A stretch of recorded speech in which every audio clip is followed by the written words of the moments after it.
Bonjour, bienvenue dans cette vidéo. Aujourd'hui, nous allons tester les services de détection de textes générés par ChatGPT. Nous verrons aussi comment tromper cette détection. Cette vidéo sera donc utile aux étudiants, aux professeurs, ainsi qu'à tous les curieux comme d'habitude. Bon visionnage!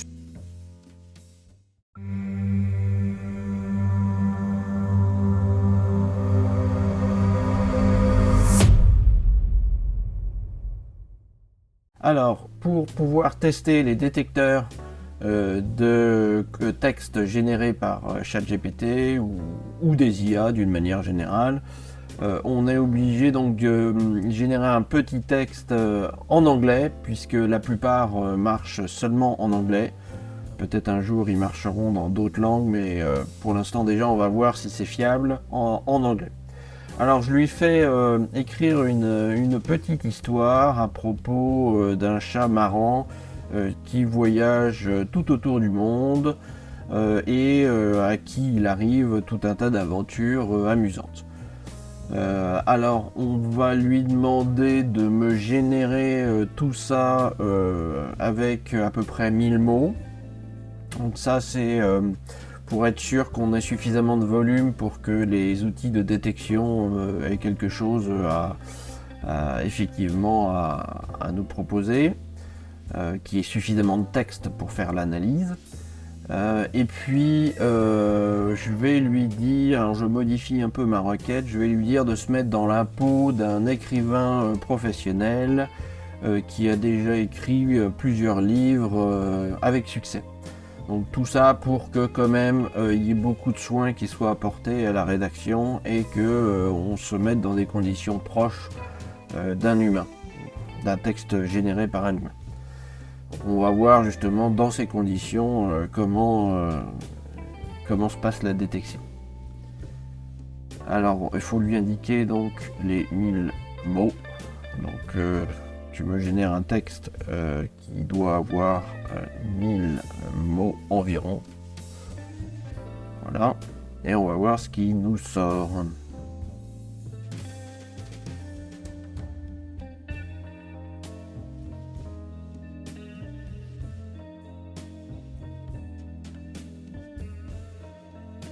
Il était une fois un chat curieux et aventureux nommé Whisker. Whisker vivait dans une petite ville à la campagne, mais il avait toujours rêvé de parcourir le monde. Un jour, il décida de faire ses bagages et de partir à l'aventure. Whisker n'avait aucun plan ni aucune destination en tête. Il voulait juste explorer et voir de nouvelles choses. Il a donc sauté dans un avion et a atterri à Paris. La première chose qu'il remarque est la magnifique tour Eiffel. C'était le coup de foudre pour Whisker. Il a passé toute la journée à miauler et à prendre des selfies devant la tour. Le jour suivant, Whisker s'est rendu au musée du Louvre.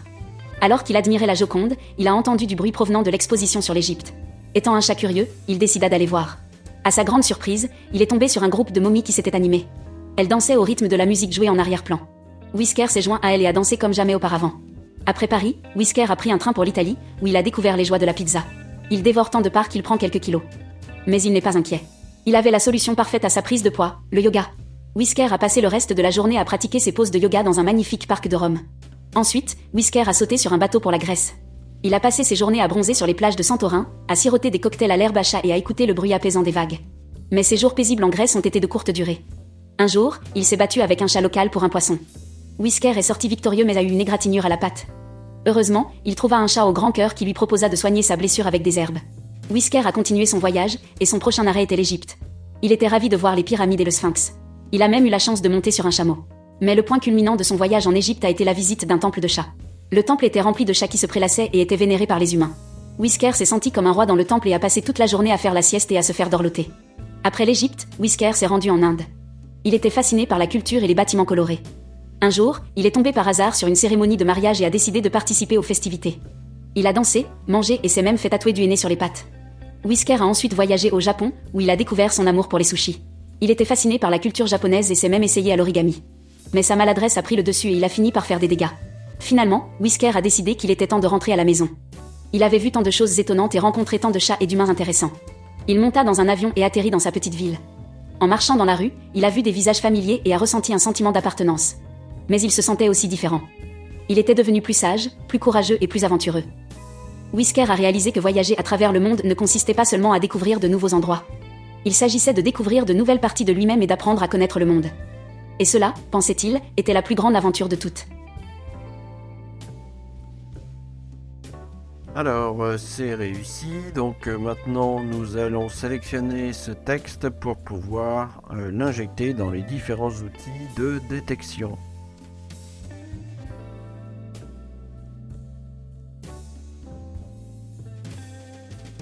Voilà. Premier outil, donc c'est l'outil d'OpenAI qui est l'auteur en fait de ChatGPT, et le résultat n'est pas bon. Unclear. Donc ça veut dire qu'il n'est pas sûr, ce qui est dommage parce que c'est l'éditeur de ChatGPT. Bon, donc la routine ne marche pas. On passe au suivant qui est Writer AI Detector, et je me suis rendu compte après coup que ça ne marchait pas parce qu'il y a une limite sur la taille. C'est pas grave, je vous ai donné quand même le résultat que j'ai fait hors écran à la fin de la vidéo. Outil suivant. Alors on copie le texte.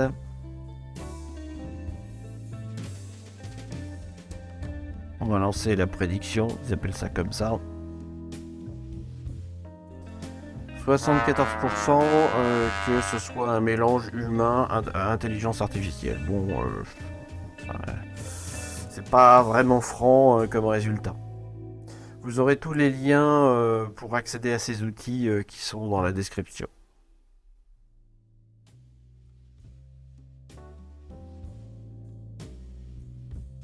Voilà, donc il nous donne un peu de détails sur ce qui lui fait dire que c'est un mélange.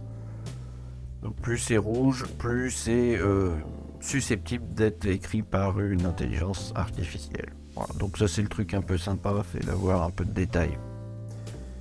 Mais l'outil n'est pas très franc dans ses résultats.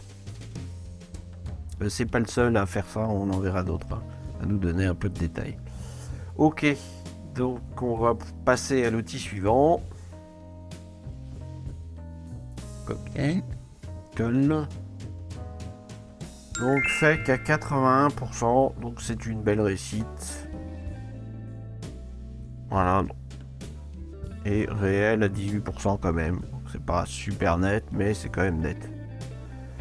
Suivant.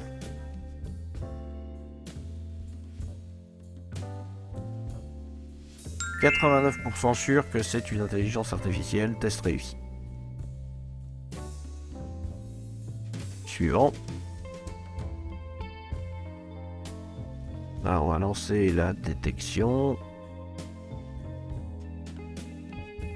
Ça calcule en dessous. 66% sûr que c'est une intelligence artificielle. C'est pas très net, mais voilà. Et là, on a aussi, comme avec l'autre outil, un peu plus de détails sur les phrases qui lui ont fait dire que c'était une intelligence artificielle. 66%, bon, c'est un peu moyen. Outil suivant.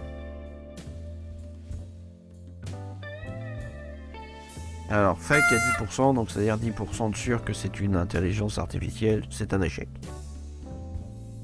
Outil suivant.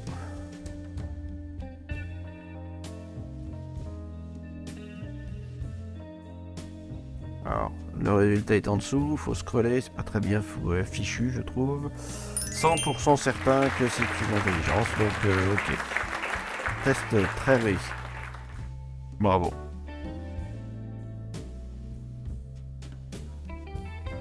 Outil suivant.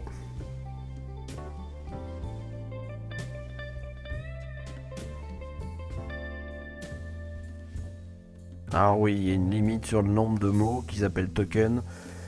Donc faut simplifier le texte, donc on va effacer un bon bout de la fin. C'est un peu pénible ces limites, et bon, je peux comprendre, mais il pourrait au moins couper lui-même le texte.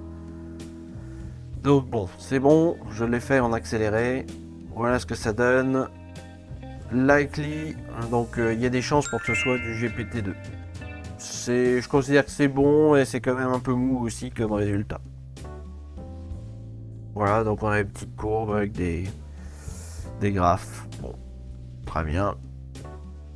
Outil suivant.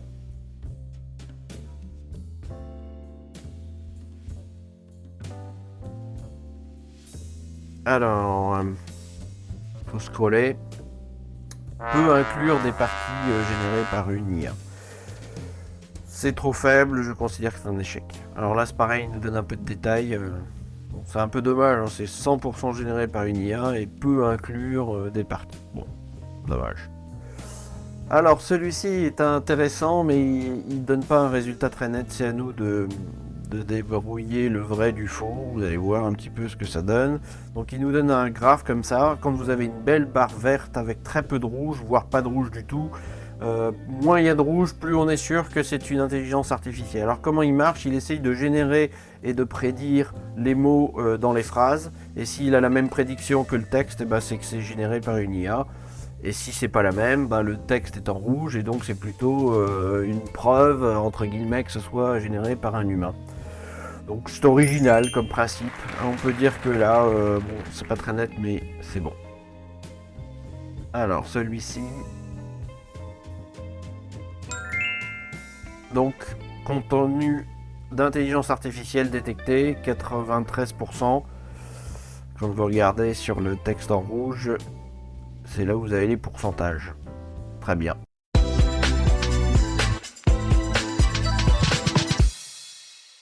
Alors maintenant, ce qu'on va faire, c'est qu'on va toujours garder le texte généré et on va le passer dans Killbot, qui est un outil de paraphrageage. Donc il va prendre notre texte et puis changer certains mots tout en gardant le sens. Donc voilà, donc là je suis dans la version gratuite parce que je me suis pas abonné et donc je suis limité à une centaine de mots. Bon, c'est un peu dommage, mais voilà, j'allais pas m'abonner juste pour faire un test. Et donc si vous vous abonnez, vous pourrez utiliser tous vos textes en entier sans cette limitation. Donc là, on va copier les 100 premiers mots de mon texte généré par ChatGPT. Et donc le but, évidemment, c'est de voir si avec les détecteurs, on les détecte toujours ou si ça a brouillé les pistes. Premier essai avec CopyLeak. Donc Human Text, donc très mauvais. Une check sheet.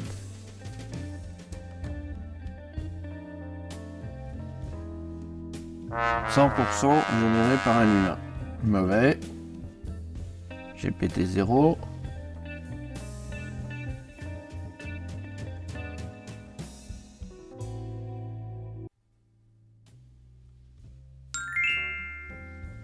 On va dire que c'est bon, mais des parties écrites par une IA. Bon, comme le texte est modifié, effectivement, c'est un peu compliqué. Alors celui-ci, 98% que c'est un humain, on peut dire que c'est un échec. Deck GPT.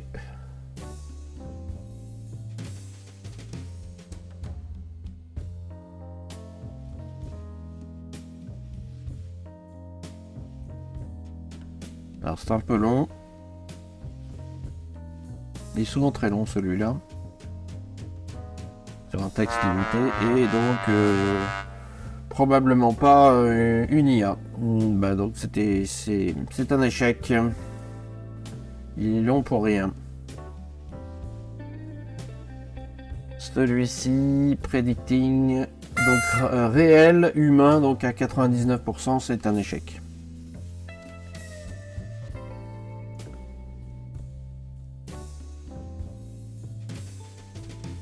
Alors, on va tester le plagiarisme pour voir s'il détecte que c'est un texte qui vient d'ailleurs. Donc c'est un petit peu plus long. Quand on détecte, on essaye de lui faire détecter si c'est un texte qui est plagié ou pas. Et donc c'est pas plagié et 98% original, c'est un échec.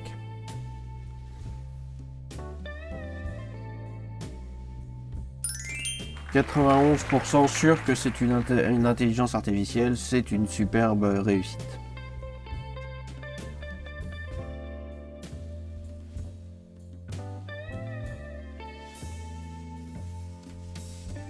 Fait calculer. 71% sûr que c'est à moitié humain, à moitié IA. Bon, on considère que c'est réussi. Writer, donc cette fois-ci, je vais le faire marcher puisqu'il est plus court. 100% que c'est un humain, évidemment, c'est une erreur. Celui-ci fait que 0,06%, donc complètement humain, c'est une erreur. Alors celui-ci qui donne pas un résultat très net, on va voir ce que ça donne. Donc vous voyez, ça a un peu augmenté la barre des jaunes, mais la barre des rouges est quand même très très faible aussi, donc on peut considérer que c'est un succès. Donc voilà.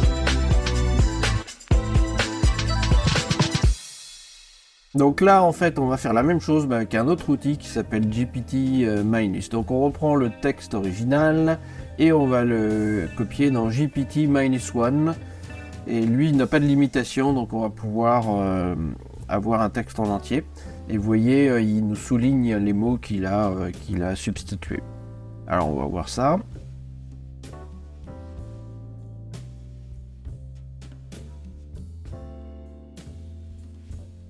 Donc un échec, hein. Entièrement écrit par un humain, de grandes chances pour que ce soit entièrement écrit.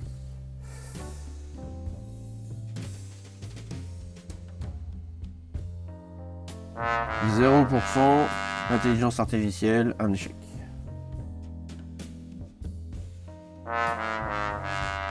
Unlikely to be, donc peu de chances que ce soit une IA.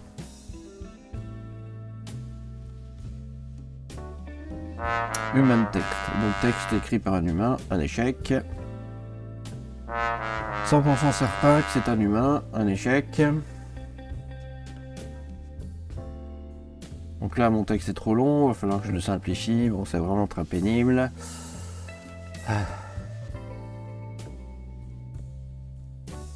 Donc 100% réel. Un bel échec aussi.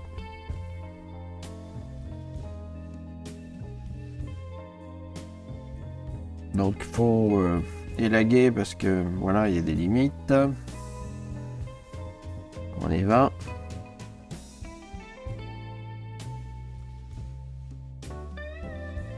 Alors qu'est-ce que ça nous donne? Unlikely to be GPT-2. C'est un échec, et ça aussi, réel à 100%.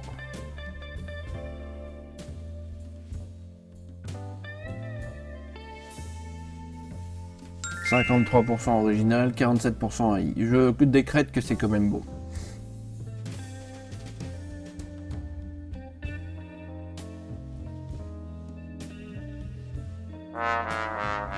96% humain. » Bon, décevant.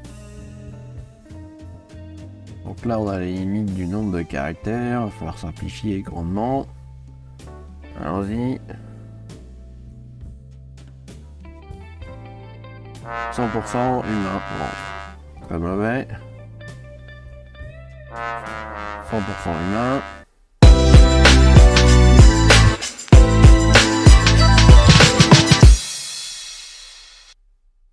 Alors là, ce qu'on va faire, c'est qu'on va prendre un texte que j'ai écrit moi-même entièrement à la main, en anglais, hein, bien sûr.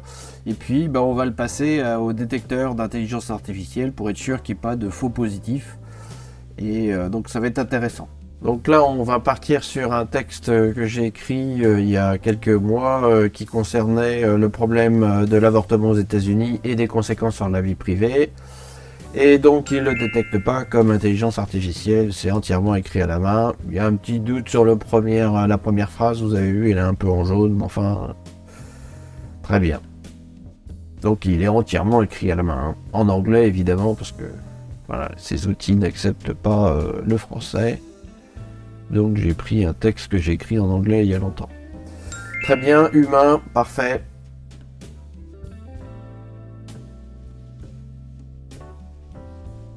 Peu de chances que ce soit une IA, parfait.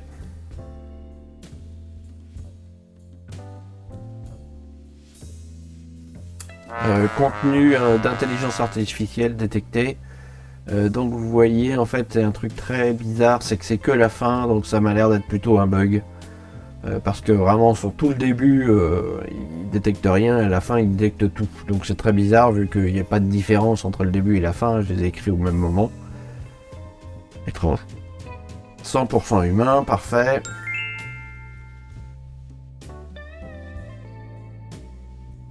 Bon, trop long, va falloir élaguer, on commence à être habitué, j'accélère un peu la vidéo hein, pour pas que ce soit trop ennuyant.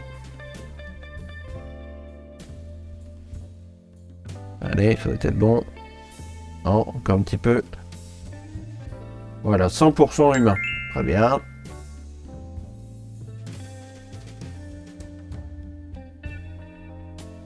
On va avoir le même problème, info élagué.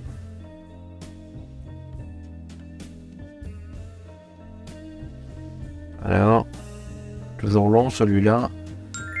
Peu de chance que ce soit de l'IA. Très bien. 100% humain.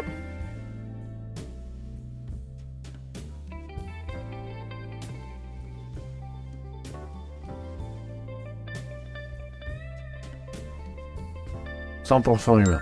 Parfait. «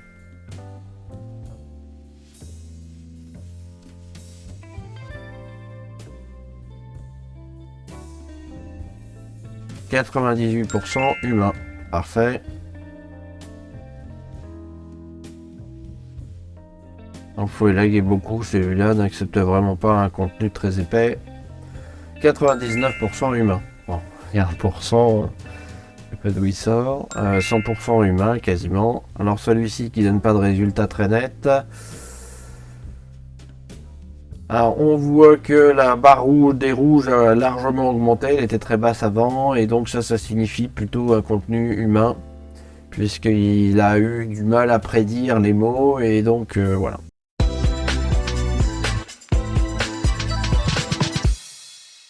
Alors pour la conclusion, donc voilà, vous avez un magnifique tableau. Quand c'est vert c'est bon, quand c'est rouge c'est pas bon, et quand c'est jaune c'est à moitié bon.